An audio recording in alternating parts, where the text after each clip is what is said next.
বৃষ্টির মধ্যে ভুনা খিচুড়ি মুরগির মাংস হবে না, সেটা তো হতে পারে না, তাই না? আমরা যেহেতু বাঙালি, খাবার প্রিয় লোক। হ্যালো ফ্রেন্ডস, আসসালামু আলাইকুম। সবাই কেমন আছেন? আলহামদুলিল্লাহ, আমি অনেক ভালো আছি। আমরা যেহেতু বাঙালি, এখন যেহেতু সবসময় বৃষ্টি হচ্ছে, আর এই বৃষ্টির ভিতরে খিচুড়ি হবে না, সেটা তো মনে হয় একটুও ভালো লাগবে না। এই বৃষ্টির ভিতরে ভুনা খিচুড়ি, খিচুড়ির সাথে মাংস, আচার, বেগুন ভাজি, ডিম ভাজি, যে যেটা পছন্দ করে এটা তো করতেই হবে। আর বাঙালি মানেই তো খাবার প্রিয়। খাবারের ঘ্রাণ যেখানেই আছে বাঙালি দেখবেন সেখানেই ছুটে যাচ্ছে মৌমাছির মতো করে। তো বাইরে ঝুম বৃষ্টি হচ্ছে, আর এই বৃষ্টির ভিতরে আমিও খিচুড়ি রান্না করেছি, আর সাথে করেছি মুরগির মাংস ভুনা। এরকম ভুনা খিচুড়ি আর মুরগির মাংস তো আমার অনেক বেশি পছন্দ। শুধু আমার না, বাসার সবাই অনেক বেশি পছন্দ করে।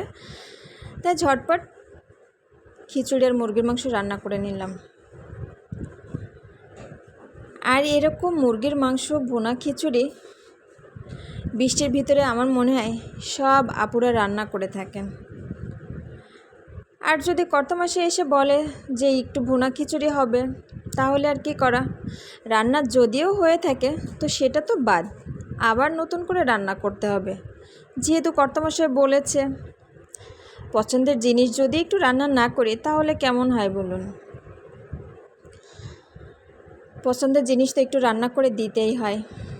তাই আমি একটু চেষ্টা করলাম রান্না করার। তো কথা বলতে বলতে আমার মুরগির মাংসটা রান্না করা শেষ। এখন আমি খিচুড়ি রান্না করব। খিচুড়ি রান্না করার জন্য আমি সব কিছু সুন্দর করে কষিয়ে নিয়েছি। এখন আমি পানি দিয়ে একটু কিছু সময় এটা ঢেকে রাখবো। আর এই খিচুড়িটা যদি একটু ঝরঝরা হয় তাহলে তো খেতে অনেক বেশি মজা হয়। এই যে দেখুন আমার খিচুড়ি রান্না কতটা ঝরঝরা হয়েছে। আর এই খিচুড়ির সাথে যদি আরও ভর্তার আইটেম থাকে তাহলে তো আরও বেশি মজা হয়, কিন্তু আমি সেটা করি নাই। আমি শুধু মুরগির মাংস রান্না করেছি। আর আজকে এটাই থাকবে আমার দুপুরের মেনু। আর এই বৃষ্টির ভিতরে কে কে এমন খিচুড়ি পছন্দ করেন সেটা অবশ্যই জানাবেন। তো এই ছিল আমার আজকের ভিডিও। আমার ভিডিওটা কেমন হয়েছে অবশ্যই কমেন্টে জানাবেন।